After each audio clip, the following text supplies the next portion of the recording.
네, 이제 8장 아데노바이러스 강의를 시작하겠습니다. 앞에 두 개의 작은 DNA 바이러스 강의를 했고요. 폴리오마하고 파필로마 바이러스 얘기를 했죠. 이제는 사이즈가 큰 두 개의 DNA 바이러스, 아데노바이러스하고 이제 헐피스 바이러스에 대해서 말씀을 드리겠습니다. 뭐 비슷한 점과 다른 점이 있는데요. 비슷한 점은 전기와 후기가 나눠진다는 거고요. 후기가 진행이 되기 시작하는 건 DNA 복제와 함께 시작이 된다는 거. 그거는 이제 공통적으로 볼 수 있습니다. 근데 다른 점은 작은 사이즈의 DNA 바이러스의 유전자는 원형, 서큘라 폼으로 되어져 있고요. 큰 바이러스들은 대부분 리니어 폼으로 되어 있다. 그게 어떻게 보면 가장 큰 차이점입니다. 그리고 앞에 폴리오마하고 파필로마 바이러스 같은 경우는 아이코사헤드론의 구조의 미니 크로모솜, 그리고 캡시드가 있고 엔벨롭이 없는, 껍데기가 없는 거죠, 외피가. 근데 이제 아데노바이러스나 허피스 바이러스는 이제 뭐 부분에 따라서 엔벨롭을 가지고 있는 그런 형태들도 존재하게 됩니다. 오케이, 그럼 아데노바이러스를 본격적으로 시작하면요. 어원은 아데노는 샘입니다. 샘. 그래서 눈이나 뭐 이런 쪽 호흡기 환자의 아데노이드에서 처음 분리됐다. 그래서 아데노바이러스라고 이름이 지어졌습니다. 그래서 아데노이드 목 쪽에 있는 부분이죠. 예, 거기서 발견이 됐고요. 이 아데노바이러스는 우리 몸의 거의 대부분의 장기에 감염이 되어 있다라고 보시면 됩니다. 근데 일반적으로 병을 일으키는 부분은 그렇게 많지는 않고요. 감기를 일으키기도 하고 아주 대다수의 우리 면역을 갖고 있기 때문에 크게 문제는 되지 않습니다. 그 호흡기 질환 이외에 장염이나 결막염 같은 것들을 유발할 수가 있습니다. 여기 있듯이 감염 증상이 치명적이지는 않다라는 거죠. 게놈은 32에서 35kb 베이스, 굉장히 큰 거예요. 선형의 이중가닥 DNA이고요. 5' 말단에 단백질이 연결되어 있습니다. 그래서 요 5'에 있는 단백질이 복제 시에 이제 프라이머로 작용을 하는 역할을 하게 됩니다. 아데노바이러스는 외피가 없는 정20년체 캡시드고요. 종양 바이러스로 알려져 있습니다. 그래서 사람에게 분리된 첫 번째 종양 바이러스이고요. 종양 생물학 연구의 중요한 모델 시스템을 이제 제공을 했고, 또 유전자 전달 시스템으로도 많이 사용이 되고 있습니다.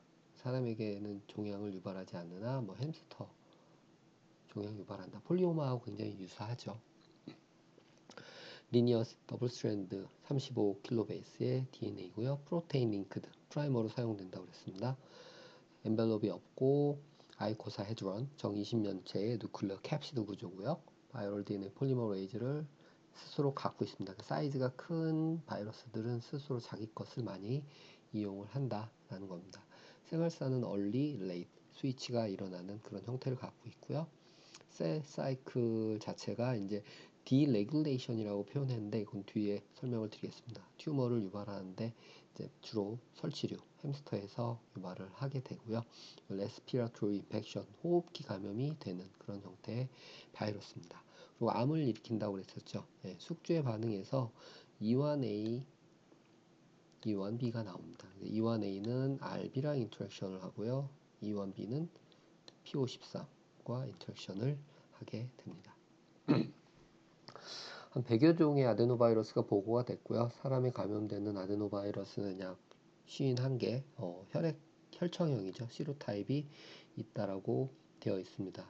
적혈구와의 어글루티네이션, 응집성에 따라서 총 6개의 서브그룹으로 뭐 A부터 F까지 혈청형 분류입니다. 적혈구와의 응집성이니까요. 그러니까 혈청에 반응하는 거에 따라서 분류를 해 놓은 거죠. 오케이? 그래서 타입 12는 서브 그룹 A에 속하는 햄스터 종양 유발 바이러스고요. 타입 2는 서브 그룹 C에 속하는 종양을 유발하지 않는 바이러스입니다. 일반적으로 우리가 얘기하는 바이러스, 아데노바이러스의 기본은 요 서브 그룹 C의 시로타입 1, 2, 5가 뭐 가장 기본적인 스탠다드 아데노바이러스라고 할 수 있습니다. A 그룹이 뭐 장염을 일으키고 C와 E는 호흡기 질환을 일으키는 것으로 알려져 있습니다. 그래서 아마도 여러분들은 그냥 서브 그룹 C 정도 타입 5 일반적인 아데노바이러스 기억하시면 될 것 같습니다. 아데노바이러스 입자 및 게놈 구조입니다. 입자는 피가 없다고 그랬고요. 90나노미터 정도 지름의 정 20년째 캡시드 T25예요. 그 꽤 뭐 큰 거죠. 꼭지점에 스파이크, 파이버가 존재를 하게 되고 헥손이라는 그러한 형태로 해서 이런 단백질들이 구성되어 있고요. 거기에 파이버 형태의 스파이크가 박혀져 있습니다. 그리고 약 11개에서 15개 정도의 구조 단백질. 크니까 이제 구조 단백질도 캡시드도 커진다는 얘기가 되겠죠.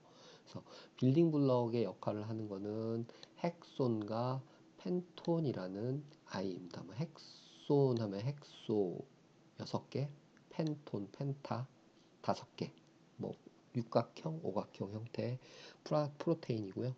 얘네들이 빌딩 블럭 역할을 해서 벽돌 역할을 한다는 거죠. 240개의 헥손이 20개의 면을 구성하고요. 펜톤이 12개의 꼭지점을 구성을 합니다. 그러니까 아까 보여드린 이 파란 부분이 헥손으로 구성되어 있고요. 노란 부분이 펜톤이죠. 펜톤이 기둥 역할을 한다고 보시면 됩니다. 이 펜톤에 스파이크 파이버가 붙어 있게 되는 거고요. 어떻게 보면 굉장히 정형화된 그런 형태의 구조체를 가지고 있고요. 안쪽에 뉴클레어 캡시드 형태의 유전자를 가지고 있습니다. DNA 게놈은 염기성 단백질 5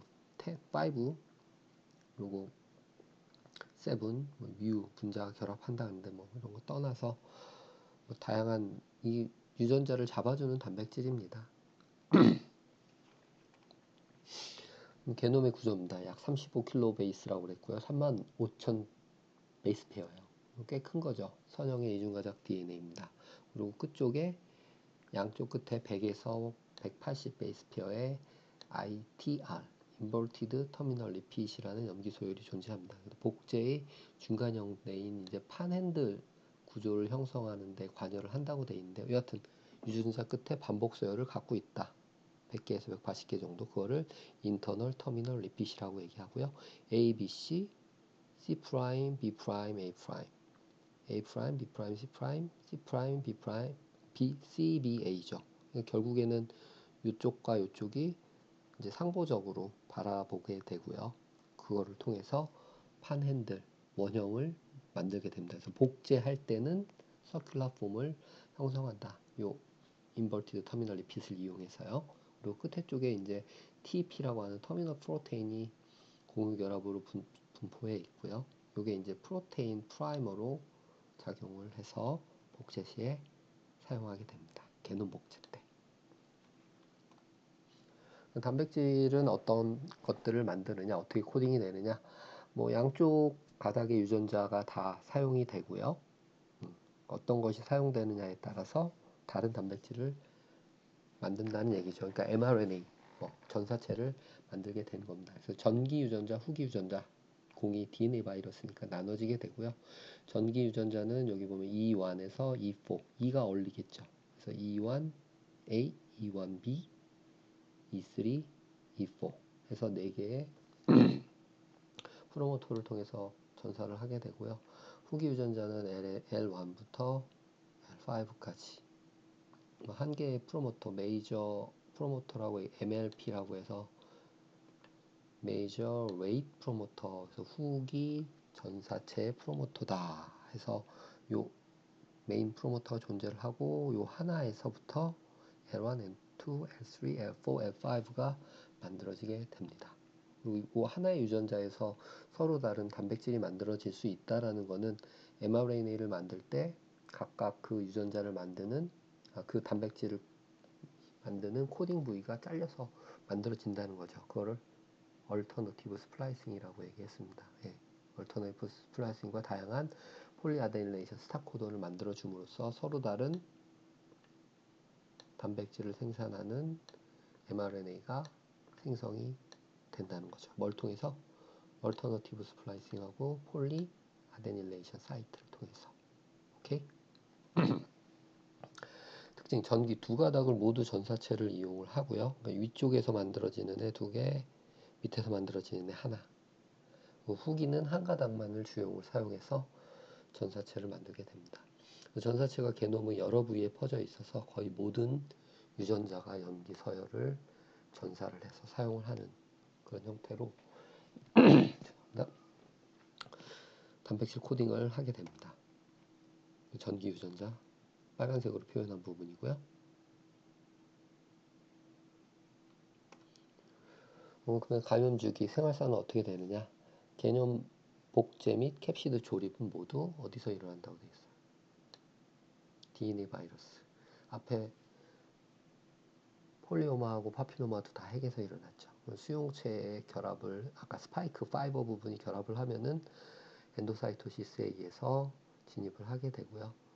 엔캡시데이션 되면서 DNA가 빠져나와서 핵으로 들어가게 되면은 전기 유전자의 트랜스크립션, 트랜슬레이션이 일어나게 됩니다. 먼저 전기 유전자, 이미디에이트 얼리라고 돼 있죠. 초전기 부분에 단백질들을 코딩하는 mRNA를 만들게 되고요. 이 mRNA가 사이토플라즘으로 나가서 단백질을 만들게 됩니다. 이게 이제 E1이죠. E1. E1A, E1B. 다시 핵으로 들어와서 얼리 E2죠. E2 단백질들을 생산을 하게 되는 거죠. 얼리 초전기에서 트랜스크립션을 통해서 E1A, E2 단백질들을 만들게 되고요. 다시 E2가 전기 유전자가 핵 안으로 들어와서 전기를 진행을 시킵니다.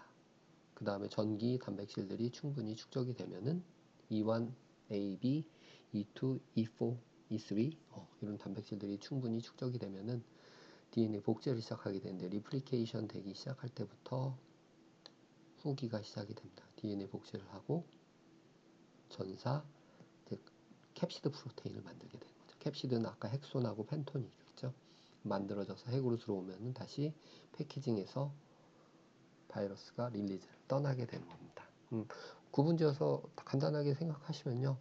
초전기 유전자가 단백질로 만들어지고 핵 안으로 들어와서 전기 유전자를 발현시키고 전기 유전자가 단백질이 축적이 되면 유전자 복제를 시작하게 되고 유전자 복제를 시작하면은 캡시드 프로테인을 만들고 그것이 핵으로 들어와서 복제된 DNA와 캡시드 프로테인이 패킹이 돼서 바이러스 파티클을 만들고 떠난다.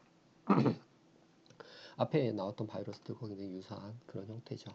진입은 뭐 똑같습니다. 수용체 결합을 하게 되고요. 스파이크 부분이 스파이크 파이버가 수용체를 인지합니다. 수용체는 이제 콕사키 바이러스의 아데노바이러스 리셉터라고 카라는 아데노바이러스 공동 수용체를 사용하고요. 타입 2하고 타입 5 아데노바이러스가 요 공동 수용체로 인테그린이라는 단백질을 사용하게 됩니다. 인테그린은 앞에서도 한번 소개했었습니다. 세포의 연결 단백질이에요. 네, 바이러스가 수용체로 이용을 하는 거죠. 그리고 대부분의 바이러스가 리셉터 메디에이티드 엔도사이토시스를 하게 될 때 그 엔도좀을 만들어주는 단백질이 클라스린이라는 아이입니다. 그래서 클라스린 디펜던트 엔도사이토시스, 클라스린 코티드 피시라고 돼 있죠. 클라스린 단백질들이 안으로 이렇게 당겨서 함몰시키는 그런 형태를 만들어줌으로써 안으로 엔도사이토시스 되게 하는 겁니다. 클라스린, 오케이? 캡시드가 벗겨지고 DNA가 노출된 다음에 핵으로 이동해서 DNA가 핵공으로 진입을 하게 되는 거죠. 오케이? 바이러스 파티클들은 여기 마이크로 튜브를 타고 갈 때 다이네인이라는 단백질이 잡아서 모터 프로테인이에요. 이동을 시켜주게 되는 거죠.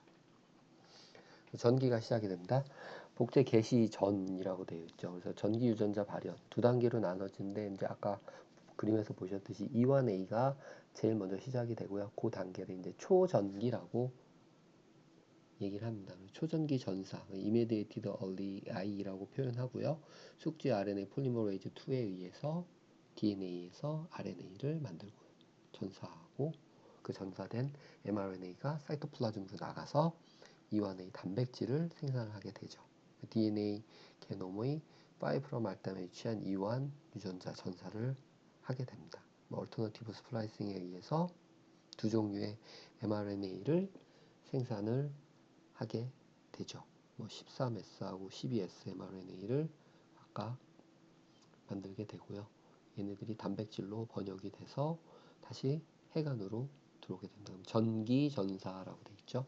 초전기에서 전기, 얼리 타임으로 넘어가게 되는데 요 E1A가 초전기에서 익스프레션이 돼서 프로테인이 된 다음 해간으로 들어와서 트랜스 액티베이터, 아까 예전에도 나왔지만 이 전기에서 후기로 전환시키는 거를 이제 트랜스 액티베이션이라고 얘기했고요. 그 주체가 이제 E1A죠.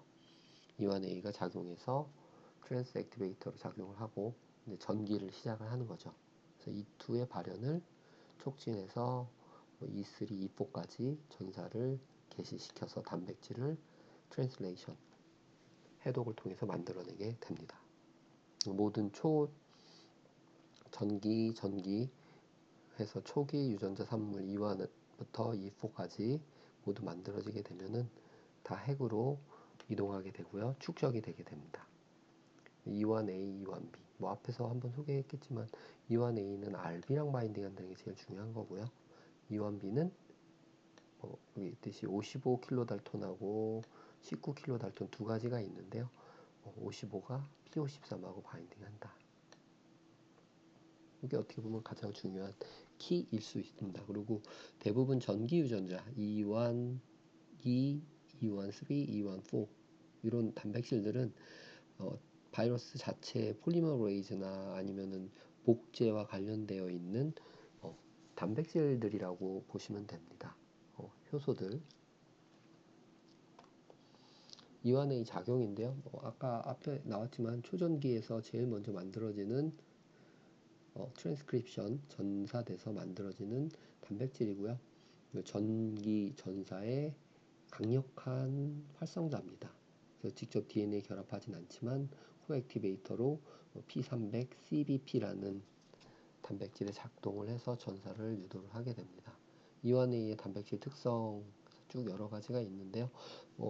굳이 힘들게 기억하실 거 없이 제일 중요한 거는 ATF, Cyclic AMP Response Element에 작동을 해서 Activating Transcription Factor입니다. 트랜스크립션을 활성화시켜주는 트랜스 액티베이터로 작동을 한다는 거.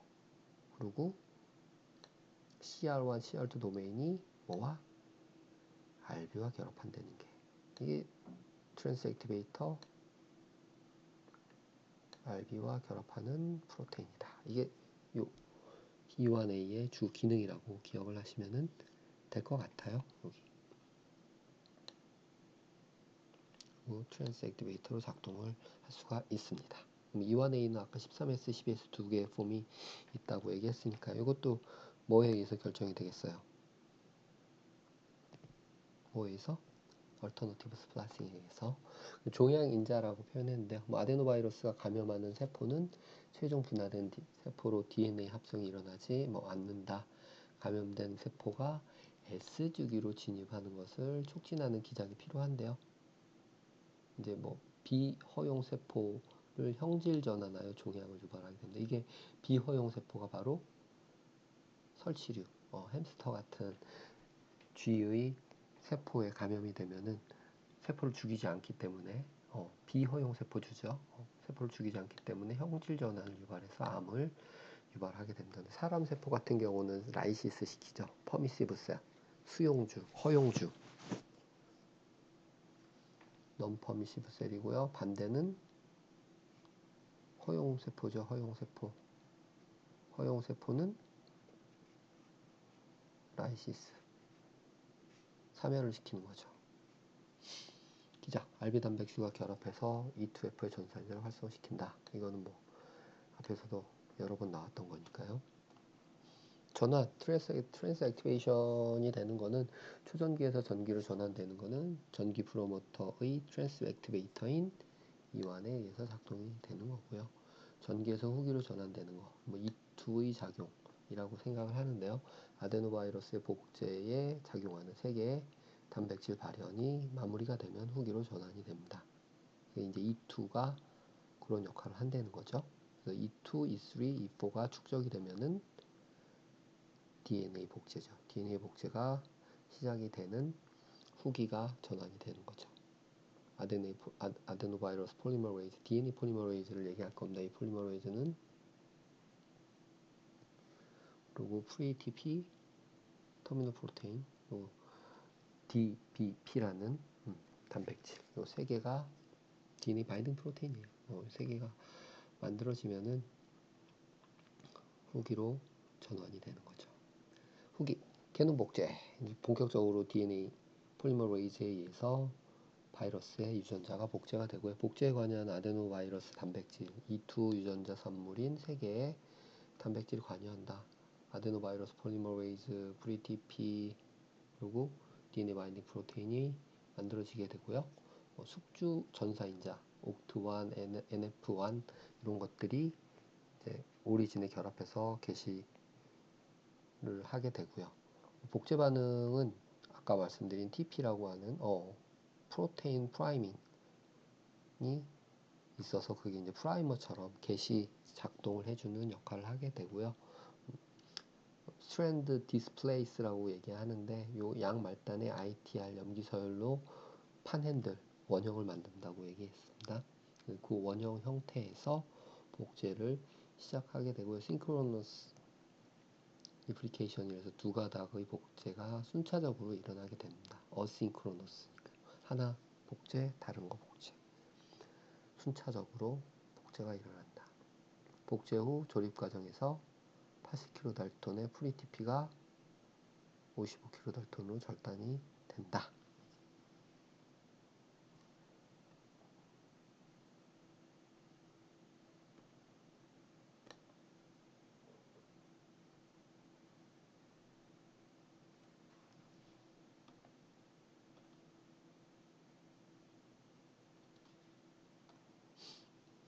그림으로 모식해 놓습니다. 게놈 복제 메커니즘입니다. 이건 전사가 아니고 복제예요. DNA 복제.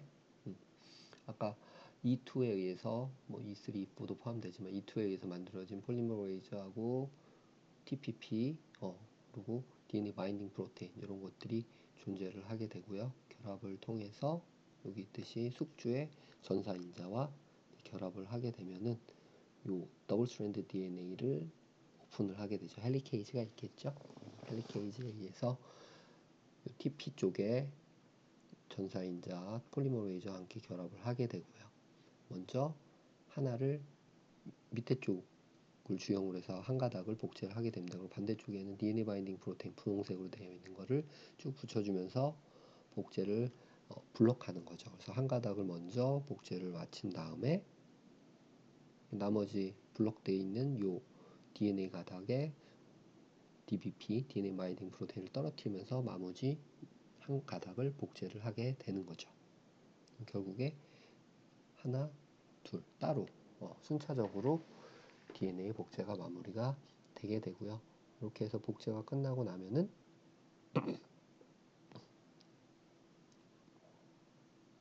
프로티에이즈에 의해서 마무리를 하게 됩니다.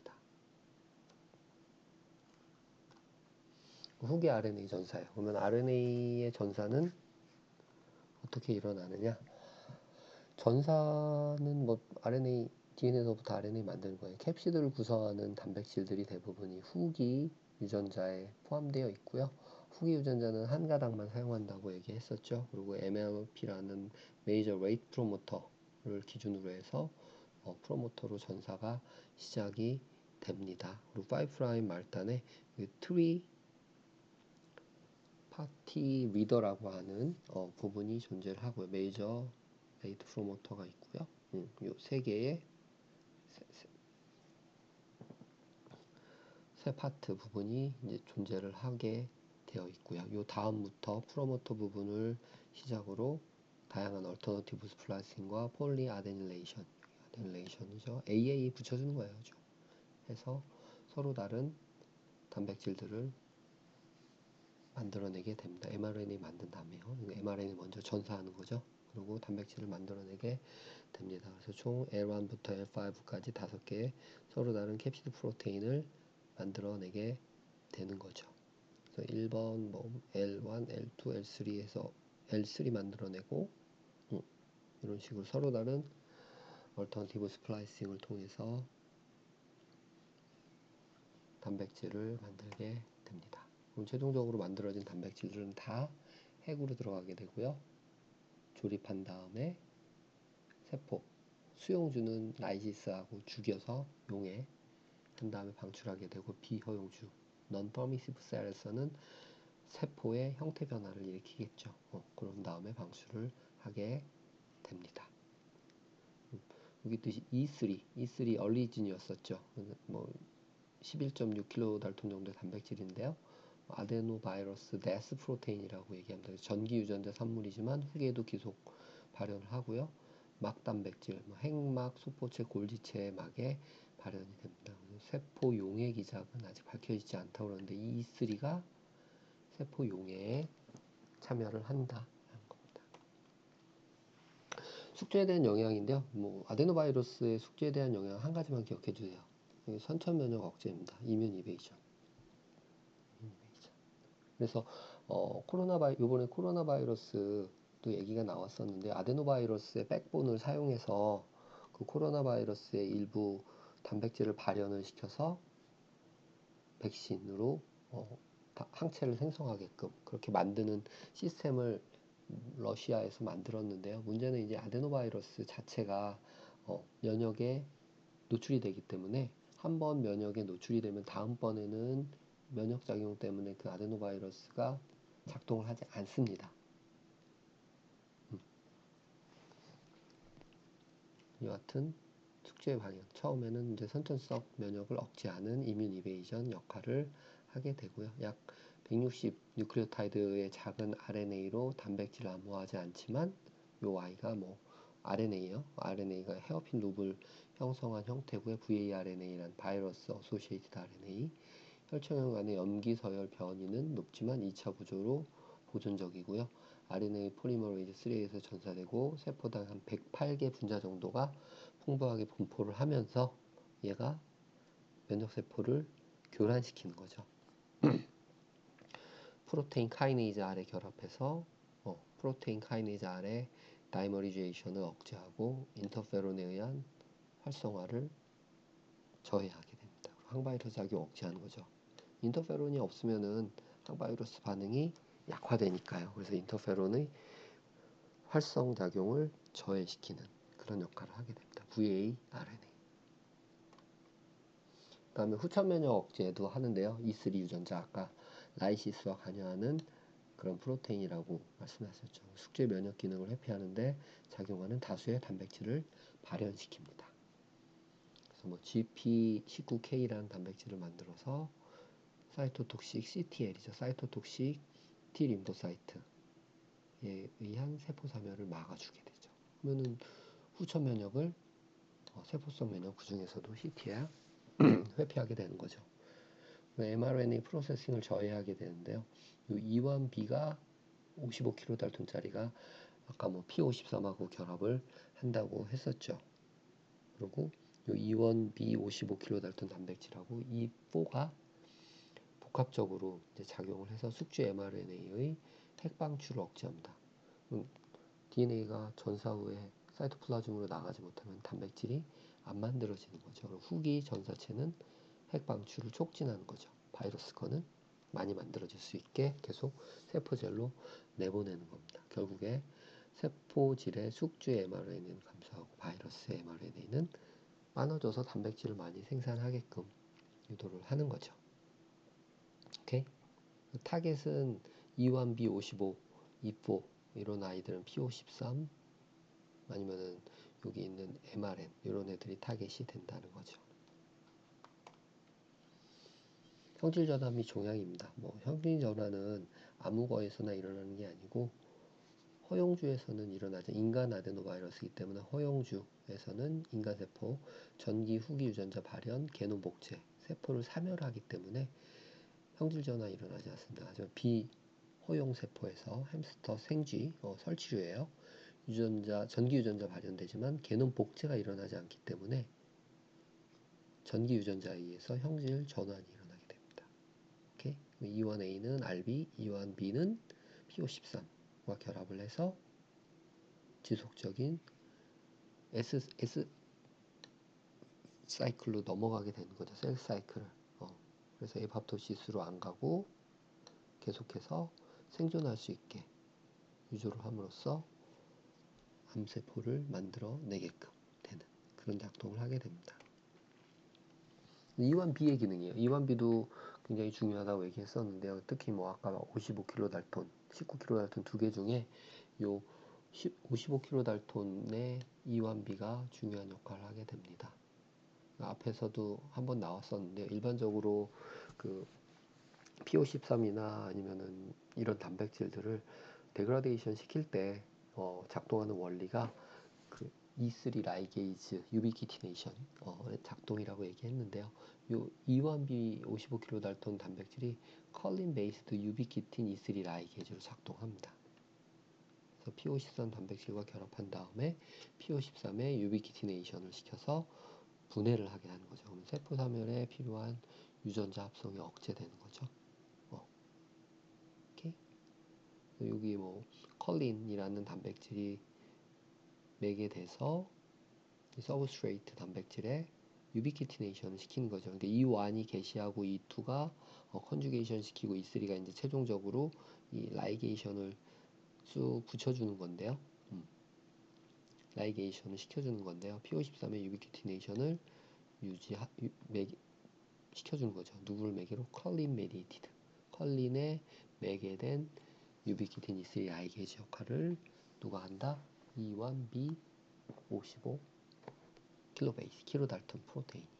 프로테오좀이라고 그랬는데 이게 히샵 프로테인이라고 얘기했습니다. 히샵 프로테인 몰레큘라 샤페론. 데그라데이션 시키는 거죠. 이 단백질을. 이렇게. 이게 E1B의 기능이에요. 온콜라이틱 바이러스라는 개념이 그래서 아데노바이러스를 가지고 나왔는데요. 온콜라이틱, 온코는 암이에요. 암. 그리고 라이틱은 라이시스. 그러니까 암세포를 죽이는 바이러스입니다. 아데노바이러스가 정상적으로는 사람의 세포에 감염이 되면은 바이러스가 증식하면서 뭔 일이 일어난다고 그랬어요. 노멀셀, 와일드타입 아데노바이러스는 감염이 돼서 PO13이 있으니까 정상적으로 증식 세포를 못 죽이고 바이러스가 그냥 떠나게 됩니다. 근데 튜머셀은 PO13이 없죠. PO13이 없으면은 이 아데노바이러스가 셀을 라이시스 시키게 되는 거죠. 그리고 세포는 바이러스는 이제 떠나게 되는 거고 이게 허용세포주가 되는 거죠. 허용세포주. 오케이? 근데 아데노바이러스 델타 E1 55 얘는 델타 E1이 없는 그런 바이러스를 감염을 시키면은 PO13이 있으니까 델타 E1이 결합을 못하죠. 바이러스 라이시스는 안 될 거고요. 이 아이는 그거를 유도하게 될 겁니다.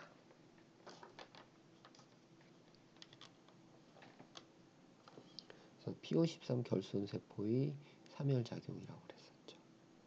결국에 이 와일드 타입 아데노바이러스를 사용하지 않아도 델타 E1 55kDalton 단백질이 결손된 요 아데노바이러스를 감염을 시키면은 이 아데노바이러스는 정상적인 세포에서는 셀을 라이시스하지 않고 바이러스 증식도 되지 않습니다. 왜? 결합을 못하니까 정상적으로 E1B가 없기 때문에요. 근데 PO13이 없는 세포에서는 셀을 라이시스하게 되는 거죠. 그러면은 이 바이러스를 암세포, 암 환자한테 감염을 시키면은 E1B가 이제 결손된 그 바이러스를요. PO13이 없는 그런 세포에는 감염이 돼서 셀을 사멸시킨다는 거죠.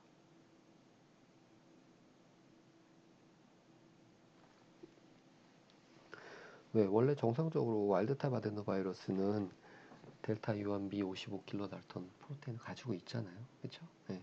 초전기 유전자니까.